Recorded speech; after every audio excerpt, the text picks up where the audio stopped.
여행을 갔었을 때 예루살렘 근처 어디로 기억합니다마는 다윗의 묘가 있는 곳에 방문을 했어요. 그리고 나서 바로 그 옆에 같은 경내에 있는 회당에 들어갔습니다. 회당에 들어갔더니 한 초등학교 한 2, 3학년 학생들이 한 20여 명 모여가지고 말씀을 열심히 읽고 있었습니다. 우리나라 대학생 정도에 되는 선생님이 회초리를 들고 다니면서 말씀을 읽고 있는 아이들을 이렇게 지도하고 있었는데요. 이렇게 회당을 둘러보다가 그 작은 방에 어떻게 들어가서 이제 그 선생님한테 이제 눈짓으로 몸짓으로 물었습니다. 이게 뭐예요? 사진 찍어도 돼요? 하고 물었더니 그 선생님이 그러라고 이렇게 합니다. 그래서 사진을 찍었는데 사진을 찍으려고 이렇게 카메라를 들이대니까 그 말씀을 읽고 있던 아이 한 녀석이 열심으로 말씀을 읽어요. 그 사람들은 말씀 읽을 때 앉아서 읽지 않습니다. 서서 읽고 읽을 때 이렇게 막 몸을 흔들면서 읽어요. 막 흔들면서 읽는데 카메라를 들이대니까 녀석이 씩 웃으면서 손가락을 이렇게 하더라고요. 그래서 이제 그 모습을 찍어 놨는데요. 그리고 나서 이제 설교문에 접근을 해가지고 물었습니다. 어디 읽니? 그랬더니 어디를 읽는데요. 뜻은 알아? 그랬더니 모른대요. 그래서 왜 읽어? 그랬더니 하는 말이 하나님 보시라고 읽는 거래요. 언제까지? 시간 될 때까지요. 그때까지 흔들어야 된다는 거죠. 어떻게 보면 충격적인 장면이었고 예쁘기도 하고 어떻게 보면 좀 이상하기도 하고 그랬습니다. 분명히 그 모습은 경건의 능력이라기보다는 경건의 모습이죠. 그 아이들이 이제 끝나고 나서 한 2시간 말씀 읽고 나와가지고 어떻게 노는지는 모르겠습니다. 개구장이가 될 거고 망나니가 될 거고 장난질을 할 텐데 경건이라고 하는 것은 경건의 모양이 있고 경건의 능력이 있는 거예요. 지금 우리 성도들 예배하는 모습은 경건의 모습입니다. 오늘 여기서 예배하고 돌아가서 말씀 붙들고 십자가 붙들고 살면서 믿음으로 세상을 이기면 그것은 경건의 능력이 나타나는 거죠. 그러니까 2가지 기둥이 있어요. 경건의 모습이 있고 경건의 능력이 있다. 예수님 당시 유대인들은 이 경건의 모습에 엄청나게 신경을 쏟았습니다. 자기가 어떻게 하고 있다고 하는 거. 그래서 심지어는 바리새인 중에는 예수님 비유로 말씀하실 때 나오는 이야기입니다만은 서서 따로 기도했다. 서서 따로 기도하면서 뭐라고 기도했냐면 하나님 내가 얼마나 경건한지 아세요? 나는 일주일에 2번씩 금식하고요. 그리고 11조도 꼬박꼬박 드리고 있습니다. 이게 그들의 기도의 내용이라는 거죠. 그래서 예수님은 산상수훈을 말씀하시면서 이 사람에게 보이기 위한 경건에 대해서 질책을 하십니다. 사람에게 보이기 위해서 기도하는데 골목 어귀에 나와서 기도하고 사람에게 보이려고 사람들 잘 보이는 데서 일부러 기도하는 모습을 연출하고 있는 사람들에 대해서 경고를 하시지 않습니까? 심지어 구제를 하는데도 그냥 몰래 이렇게 도와주는 게 아니라 사람들을 불러 모아놓고 내가 지금 이 사람을 이만큼 도와주고 있다 이렇게 자랑을 하는 사람들이 그 당시에는 많이 있었습니다. 모든 게 다 그런 거죠. 사람에게 보이려고 사람에게 영광을 얻으려고. 금식을 할 때도 마찬가지입니다. 금식을 할 때도 유대인들은 일부러 얼굴도 씻지 않고 머리도 빗지 않고 초췌한 모습으로 비틀비틀거리면서 내가 금식하고 있다는 것을 자랑을 하고 있었습니다. 그래서 예수님 말씀하시죠. 사람에게 보이려고 하지 말고 하나님 앞에 보이는, 하나님 앞에 인정받는 경건이 되어야 된다. 그래서 예수님 말씀하시는 내용을 그대로 인용하면 경건의 모습이 있어야 되지만 경건의 모습만 있어서는 안 되고 경건의 능력도 있어야 된다. 경건이 나타나야 된다는 얘기를 예수님 강조하십니다. 오늘 거룩한 주일 예배를 하면서 우리 성도들에게 축복합니다. 경건의 모습을 갖추시기 바라고요. 경건의 능력으로 세상을 이기는 우리 성도들 되시기를 주의 이름으로 축원합니다. 얼마나 그들은 유대인들은 경건의 모습을 뽐내려고 인간적으로 자랑하려고 노력했는지요. 우리 구약에 보면은 그런 말이 있죠. 길을 걸을 때도 말씀을 읽으면서 걸어라. 이런 말씀이 있어요. 그게 무슨 뜻이냐면 시간이 너무 없어요. 그러니까 말씀을 읽을 만한 시간이 없어서 어디를 가야 되는데 그러면 가는 기간에도 말씀을 붙들고 가자는 이야기거든요. 그런데 유대인들은 그 당시에 유대인들은 조금 생각을 잘못해가지고 집에서 성경을 읽지 않고 밖에 나와서 걸어다니면서 성경을 읽었습니다. 내가 얼마나 성경을 많이 읽는지를 보여주려고, 내가 얼마나 많이 기도하는지를 보여주려고 집 안에서 기도 안 하고 나와서 기도하면서 걸어갔습니다. 그러면 어떻게 될까요? 말씀을 붙들고 걸어가다 보면, 기도하면서 걸어가다 보면 앞을 제대로 보지 못하니까 앞에 있는 어떤 장애물에 쾅 하고 부딪힐 수밖에 없습니다. 그러면 이마에 상처가 날 수밖에 없겠죠. 피가 흐를 수도 있습니다. 그러면 그것이 훈장이에요. 말 그대로 훈장이고 명예입니다. 내가 얼마나 열심히 기도하는지, 내가 얼마나 말씀을 보는지, 내가 길을 걸어가면서도 말씀을 읽다가 쾅 부딪혀가지고 얼굴에 상처가 났다고 자랑을 하고 다녔습니다. 그래서 심지어 어떤 사람들은 일부러 불명예를 들어가지고 자기 이마를 때려가지고 피를 흘리게 해놓고 내가 얼마나 말씀으로 살아가는지를 자랑했던 사람들도 있었다고 합니다. 자, 이런 외모가 중요한 건 아니겠죠. 제 선배 중에 한 분은 아주 천천히 걸어 다니는 분이 계셔서 그래서 그분에게 물었습니다. 왜 이렇게 천천히 걷냐? 그분이 얼마나 천천히 걷냐면 그분하고 저하고 교회에서 출발해서 신림역까지 갔다 오면 저는 한 2번, 3번 갔다 올 동안 그분은 반도 못 갔을 거예요. 천천히 걸어가요. 근데 그분의 대답은 너무 간단해요. 예수님 뛰어다니셨지 않았다. 걸어 다니셨고 천천히 다니셨다. 그러니까 예수님처럼 살기 위해서 천천히 자기는 걷는다고 그럽니다. 정말 천천히 걸어요. 보통 사람들보다 한 10배도 천천히 걷습니다. 그런 선배가 한 분 계시는데 요즘은 조금 빨라지셨더라고요. 요즘은 얼마 전에 만났더니 조금 빨라지셨어요. 제 후배 중에 한 분은 예수님처럼 되기 위해서 머리를 기르고 수염을 자르지 않았던 후배가 한 분 있었어요. 물론 요즘은 이제 다 단정하게 하고 다니는데 왜 그러냐 그랬더니 예수님을 닮으려고 한다. 그러면 경건은 예수님을 닮는 겁니다. 한번 따라하시죠. 경건이란 예수님을 닮는 것이다. 예, 경건이란 예수님을 닮는 거죠. 원래 사전적으로는 자기가 어떤 것을 소중히 받들고자 할 때에 엄숙해지는 것이 경건입니다. 그런데 신앙적으로 얘기하면 경건은 하나님의 거룩한 성품을 담는 것이고 예수 그리스도를 담는 것이 경건이에요. 그런데 예수님을 담는다고 하는 것이 예수님처럼 외모를 단장하고 예수님처럼 행동하는 게 아니라 예수님처럼 생각하고 예수님처럼 판단하는 것을 예수님을 담는다라고 얘기합니다. 자, 예수님을 담는다. 예수님 기도하셨어요. 그러니까 우리도 기도하는 거예요. 예수님 말씀을 알고 계셔. 우리도 그래서 말씀을 공부해야 되는 거죠. 예수님을 닮는다고 하는 것은 예수님처럼 생각하고 예수님처럼 판단하는 것을 의미합니다. 그러니까 내가 생각했고 내가 판단한 것을 가지고 내 삶에 그대로 옮겨나가는 것이 경건이죠. 예수님께서 어떻게 판단하시는지 예수님의 그 가치관을 알기 때문에 우리는 예수님께서 좋아하시는 것을 우리도 좋아해야 되고 예수님께서 싫어하는 건 우리도 싫어해야 되고 예수님께서 생명을 걸고 추구했던 것을 우리도 추구해야 되는 것입니다.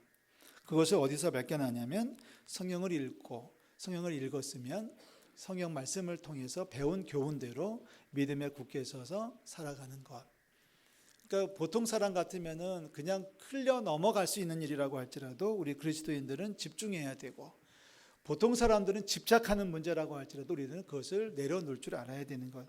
예수님께서 보여주신 그대로 살아야 되는 것이다 라고 이야기하고 있습니다.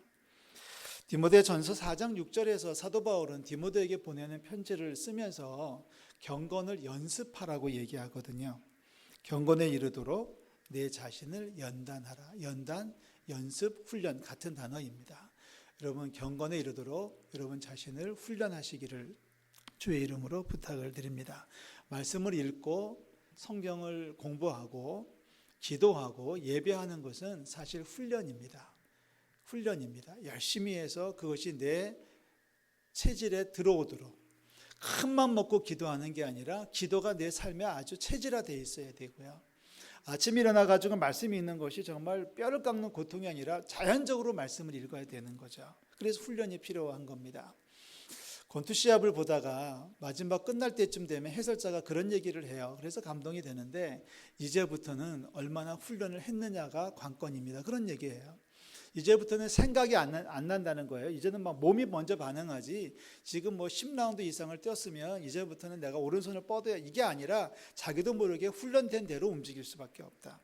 훈련을 하면 그만큼 마지막 때에 강해지고 승리하게 될 줄로 믿습니다.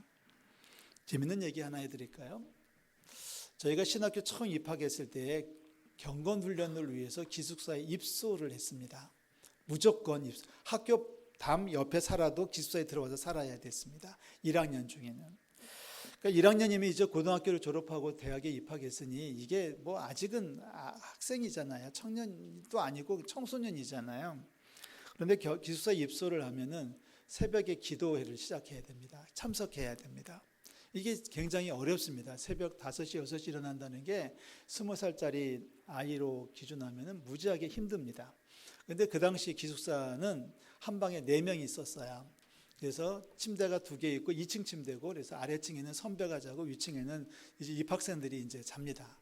입학생이 자는데 지금은 어떻게 됐는지 모르겠어요. 저희들 때는 그랬습니다. 2층 침대에 누워 있다가 일어날 때 조심해서 일어나지 않으면 머리를 천정에 쾅 박습니다. 이게 낮아요. 침대는 높고 천정은 낮기 때문에 일어날 때 일어나면 안 되고 옆으로 몸을 틀어가지고 내려와야 됩니다. 잠을 잡니다. 새벽에 깨웁니다. 찬송 소리가 들리면 깨우고요. 일어나야 되고요. 그 다음에 선배들이 다니면서 막대기로 쿡쿡 찌릅니다.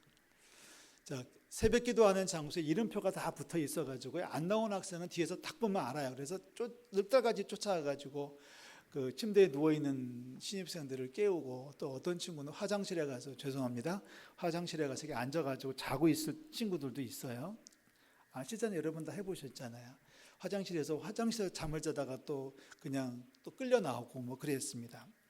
새벽에 이제 음악이 울리고 선배들이 다니면서 야 일어나 하고 막 난리를 치면 방들에서 쿵쿵 하는 소리가 들립니다. 여러분 무슨 소리인지 아세요? 자다 말고 놀라가지고 일어났는데 천정이 낮은 걸 깜빡해가지고 일어나다가 그냥 머리에 쾅쾅 부딪혀가지고, 그래서 한 학기를 보낸 동안 한 서너 차례씩은 머리를 박치기를 해야만 한 학기가 끝난다는 말을 했었을 정도입니다. 훈련이죠. 그렇게 훈련받은 사람들이 2년 지나 3년 지나고 졸업반쯤 되면은 이제 막대기 들고 쫓아다니면서 또 깨웁니다. 그것이 이제 신학교 하나의 그 모습인데요. 자, 여러분 훈련입니다. 처음에는 어렵지만, 여러분 말씀이 있는 것이 처음에는 어렵지만 훈련하십시오. 훈련하시기를 주의 이름으로 축원합니다. 여러분 1월 21일 날 성경 일독을 끝냈다라고 하면 어느 정도의 스피드였는지 여러분 기억하십니까? 하루에 거의 100페이지를 읽었다는 얘기예요. 하루에 100페이지를 읽으려면은 하루에 거의 몇 시간을, 거의 10시간 가까운 시간을 할애를 해야만 성경을 읽었다는 겁니다. 일단은 경건의 모습이죠. 그렇게 성경을 읽어가지고 얼마나 은혜가 되고 얼마나 감동이 되느냐는 나중 문제예요. 일단 읽었으니까 경건의 모습은 갖추어졌던 거죠. 그렇다면 이제 경건의 능력이 나타나야 되는데, 자, 경건의 능력이 나타나지 않는 사람들이 너무 많습니다. 경건의 능력이 나타나지 않아요. 예배는 참석했는데 예배를 마치고 돌아가서 똑같아지는 거죠. 그래서 오늘 야고보서 1장에서 야고보는 이렇게 얘기합니다. 야, 말씀을 듣고 행하지 않는 사람들이 많이 있다. 말씀을 듣고 말씀을 읽고 행하지 않는 사람들은 거울을 보고 나서 자기 얼굴을 잊어버리는 것과 같다.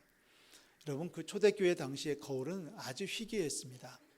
집에 거울이 있는 집은 거의 없었습니다. 아주 부잣집이나 어떤 집에 가야만 거울이 있었고, 그러니까 보통 사람들 같으면은 평생 살면서 거울을 몇 차례 보지를 못해요. 그리고 그 거울이 선명하지를 않아요.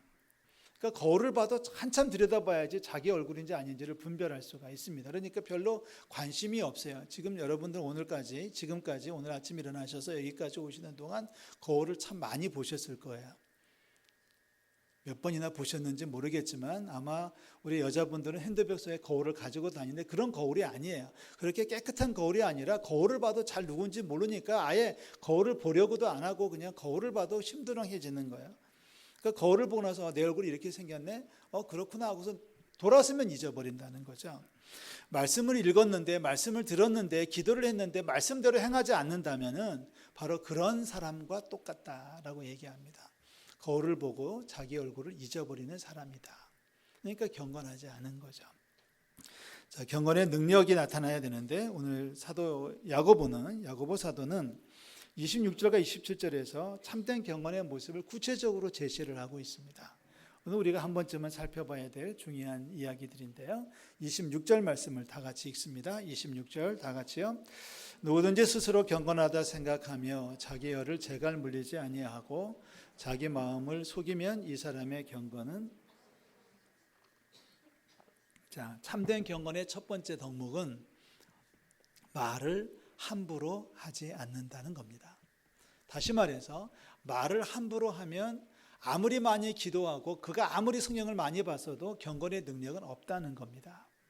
여러분, 말에 조심할 수 있기를. 오늘 성경 말씀 그대로 읽는다면 자기 혀를 재갈 물린다. 그러니까 말을 하고 싶어도 참을 줄 아는 것을 이야기하는 거죠. 자, 말을 함부로 하지 않는다는 무슨 뜻입니까?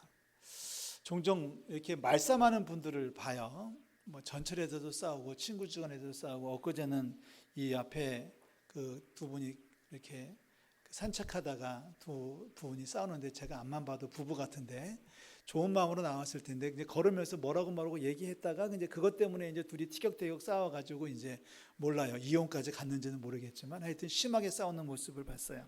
그런데 이렇게 얘기해요. 여러분, 말싸움하면 나오는 표현이 있죠. 뭐 여러분 다 해보셨을 것 같아요. 우리나라 사람들이 말싸움하면서 하는 말 가운데 제일 1등이 뭐냐면은 너 몇 살 먹었습니다. 모르는 사람하고 싸울 때는 몇 살 먹었어가 꼭 나온대요. 그런데 그거 말고 2등 나오는 것이, 두 번째로 많이 나오는 표현이 뭐냐면 이 말입니다. 내가 틀린 말 했냐? 이겁니다. 내가 틀린 말 했냐는 겁니다. 맞죠? 맞는 말 했습니다. 사실대로 말했고 맞는 말을 했고 있는 그대로 얘기를 했습니다. 그런데 그것 때문에 싸움이 시작되는 거예요. 자, 보세요. 말을 잘하는 사람은 맞는 말을 하고 안 하고의 문제가 아니라 말을 하되 경우에 따라서 합당한 말을 하는 것이 말 잘하는 사람입니다.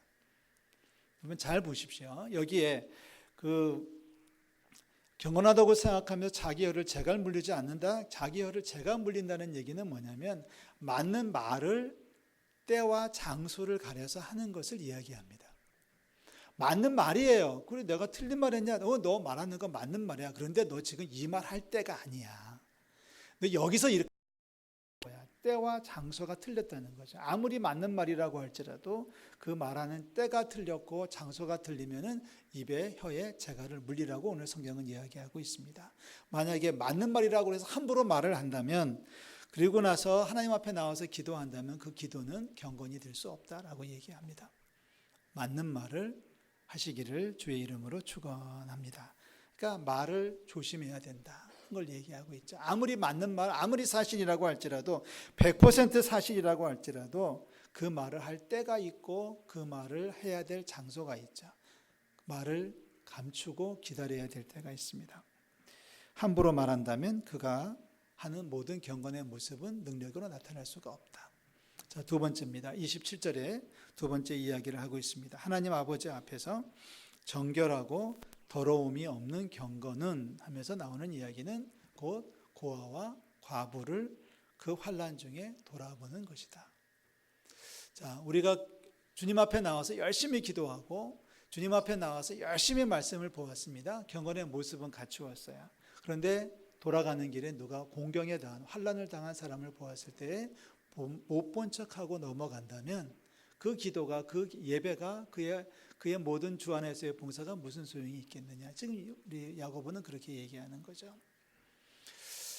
몇 년 전에 어떤 분이 그 탈북자였죠. 아마 그 굶어 죽는 사건이 하나가 있었어요. 정말 가슴 아픈 일이었죠. 그때 나중에 그 뒤에 들려오는 이야기는 그 탈북자가 시신으로 발견된 그 집은 교회에서 두 집 건너였다는 거예요. 그래서 그 교회 목사님이 공개적으로 회개하고 교인들하고 회개 기도했던 이야기가 후에 들려왔습니다. 교회 바로 옆집에 사는 사람을 우리가 돌보지 못했다. 우리 교회가 할 일을 못한 것이다. 해가지고 교회가 발칵 뒤집혀졌던 적이 있습니다. 자, 하나님께서 정결하고 더러움이 없다고 인정하시는 경건이 있다면 그것은 바로 우리 주변에 있는 어려운 이들을 돌아보는 것까지 가야 된다라고 하는 사실입니다. 여기 고아와 과부라고 등장하는데 고아와 과부는 지금의 고아나 과부보다 훨씬 어려웠습니다. 그 당시에는 고아가 된다는 것은 먹을 게 없다는 얘기고요. 살 집이 없다는 뜻이고요. 과부가 됐다는 얘기, 남편이 돌아가셨다는 얘기는 그 사람은 더 이상 세상을 살 능력이 박탈당하는 것을 이야기합니다. 그러니까 누군가 도와줘야 되는데 우리가 경건하다고 말하면서 그런 사람들을 도와주지 않는다면 경건한 것은 다 헛된 것이다, 무익하다, 의미 없다라고 성경은 얘기하고 있습니다. 우리가 매주일 거룩하게 예배한다고 할지라도 우리 옆에 고통 가운데 있는 자들을 돌아보지 않는다면 우리의 예배도 헛된 예배가 될 수밖에 없습니다. 말씀을 읽었고 하나님 앞에 예배했다면 주변을 살펴서 어려움 가운데 있는 이들을 찾아내는 우리 성도들 되시기를 주의 이름으로 축원합니다. 그래야만 경건이 완성되는 거예요. 말씀 읽었고 기도했고 예배했고 주님 앞에 헌신했다면 주변에 있는 어려운 자들을 찾아서 어떻게든지 조금씩이라도 도와주려고 노력하는 것, 그렇게 돼야만 이건 경건의 능력이라는 거죠. 경건의 모양은 있고 경건의 능력이 없는 것을 예수님도 한탄하셨는데요. 경건의 모양이 갖추어졌다면 경건의 능력을 인정받는 저와 여러분들이 되시기를 주의 이름으로 축원합니다. 자, 27절 한 번 더 읽겠습니다. 다 같이 읽습니다.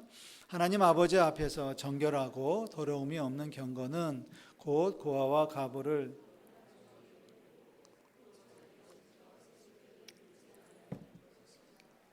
자, 세 번째 경건이죠. 27절입니다. 하나님 아버지 앞에서 정결하고 더러움이 없는 경건은 곧 자기를 지켜 세속에 물들지 아니하는 그것이다.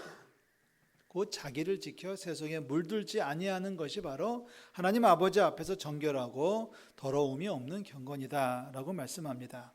자기를 지켜 세속에 물들지 않는 것. 자, 예수님께서 마지막 기도를 하시면서 요한복음 17장이죠. 우리 제자들을 위해서 성도들을 위해서 기도하실 때 참 의미 있는 기도를 한번 하셨어요. 하나님 아버지, 저들을 제가 축복합니다. 저들을 지켜주십시오. 저들을 돌보아 주십시오 하면서 예수님의 기도가 쭉 이어지다가 예수님께서 딱 하셨던 기도가 뭐냐면 저 사람들이요 세상 안에 살고는 있지만 세상에는 속하지 않게 해주십시오. 이런 기도를 예수님께서 하시거든요. 우리 성도들이 세상 안에 살고 있지만 세상에는 속하지 않게 해주십시오. 여러분, 이 말씀이 굉장히 중요한 거죠. 굉장히 중요한 의미를 담고 있습니다. 우리가 세상 안에 살고 있어요. 자, 무슨 뜻입니까? 세상 사람들이 보는 시장에 우리도 가야 되고요. 세상 사람들이 치료받는 병원에 우리도 가야 되고요. 세상 사람들이 타고 다니는 버스에 우리도 타야 됩니다. 그런데 세상 안에 있을 수밖에 없지만 세상에 속하지 않는다, 세상에 휩쓸리지 않는다. 오늘 야고보의 말씀으로 이해한다면 세속에 물들지 않는다. 그러니까 뭔가 좀 구별될 수 있어야 된다. 뭔가 좀 차별이 좀 있어야 되지 않느냐라고 이야기를 하고 있습니다. 자, 경건의 시작은 예수님을 닮아 예수님처럼 살아가는 것이라고 했습니다. 그것을 위해서 우리는 말씀을 읽고 기도해야 된다고 그랬습니다. 경건의 모습이죠. 경건의 모습이 갖추어졌다면 거기서 받은 은혜, 거기서 받은 감동을 가지고 세상을 살아야 되는데 뭔가 좀 다른 거죠. 세상 사람들이 다 좋아할 때 우리가 같이 좋아하는 거 아닙니다. 뭔가 우리는 그 좋아하며 의미를 찾아야 되는 거죠. 세상 사람이 다 싫어할 때 우리는 그것을 선택해야 될 수도 있습니다. 왜요? 예수님께서 그렇게 하신다면, 예수님께서 좋아하시는 것을 좋아해야 되고, 예수님께서 싫어하시는 것을 우리도 싫어해야 되고, 예수님께서 생명을 거는 것을 우리도 생명을 걸어야 되는 거 아니겠습니까? 의미 없이 자기를 위해서 먹고 마시고 장가들고 시집가고 있는 세상을 살면서 똑같이 먹고 마시고 놀러 다니는 일에 빠져 있다면 아니라는 겁니다. 우리는 하나님 나라를 볼 수 있어야 됩니다. 여기 와 계신 이 자리 자체가 경건하다고 말하는 것은 예배 시간에 숨죽이고 가만히 앉아 있어서 경건한 게 아니고요. 이미 세상의 많은 유혹과 많은 갈등 속에서, 그 많은 위협 속에서 그들을 내팽개치고 그들을 포기하고 내려놓고 이 자리까지 올라왔다는 이 자체가 경건인 거예요. 구별된 거예요. 구별된 거예요. 믿지 않는 사람들과 좀 다른 마음으로 세상을 살아가시기를 주의 이름으로 축원합니다. 이게 경건이라는 거, 이게 최고의 경건이에요. 믿지 않는 사람들을 만났을 때 그들에게 내 안에 있는 그리스도를 보여줘야 되는 겁니다. 이게 참된 경건입니다. 그들이 웃을 때 같이 웃고, 그들이 기분 나빠할 때 같이 기분 나빠, 그들이 불평할 때 그들에게 소외받지 않으려 같이 괜히 휩쓸려 다니는 게 아니라 그들이 우울할 때 우리들은 아니다라고 말할 수 있어야 되는 겁니다. 왜요? 주님께서 아니다라고 말씀하셨기 때문에 그랬습니다. 그래서 그리스도인의 경건 가장 최고의 덕목은 바로 구별된 삶을 살아가는 것이다. 그 구별된 삶이라고 하는 것이 바로 성결을 이야기하는 겁니다. 모두가 먹고 취할 때 우리들은 아니오라고 할 수 있어야 되고, 모두가 다 죄를 범하고 있을 때 우리들은 아닙니다라고 손들고 나설 수 있어야 되고요. 모두가 다 좋다라고 말할 때 우리들은 거기다가 반기를 들 수 있는 그리스도인들이 되시기를 주의 이름으로 축원합니다. 좀 하나씩 강조되고 있는 것을 느끼시나요? 첫 번째는 말을 조심하는 거다. 두 번째는 어려운 사람을 돕는 거다. 더 나아가서 그리스도인답게 살아가는 거다. 우리 똑같은 옷을 입고 있습니다. 여러분들이 오늘 예배를 마치고 돌아가시면 1분만 교회당을 떠나시면은 세상 사람들하고 섞이게 됩니다. 외모로 봤을 때는 아무런 구별도 할 수 없습니다. 그런데 결정적인 순간에 우리의 표정이 달라집니다. 모두가 화를 낼 때 우리는 참을 줄 알고요. 모두가 불평할 때 우리는 감사할 수 있고요. 모두가 두려워 떨고 있을 때 우리들은 소망을 가지고 이야기할 수가 있습니다. 그리스도인으로 경건한 삶을 살아가는 우리 모든 성도들 되시기를 주의 이름으로 축원합니다. 말 조심하고, 그리고 어려운 이들을 돌보고, 그리고 예수님을 닮아서 세상 사람들과는 좀 구별된 인생을 살아갈 때 하나님 우리를 향해서 말씀하실 겁니다. 참 경건한 사람이구나, 의로운 사람이구나. 그래서 우리를 보고 즐거워하시고 기뻐하실 줄로 믿습니다. 경건의 모양을 갖추십시오. 경건의 능력을 보여주십시오. 하나님 나라를 살아가는 저와 여러분들이 되시기를 주의 이름으로 축원합니다. 기도하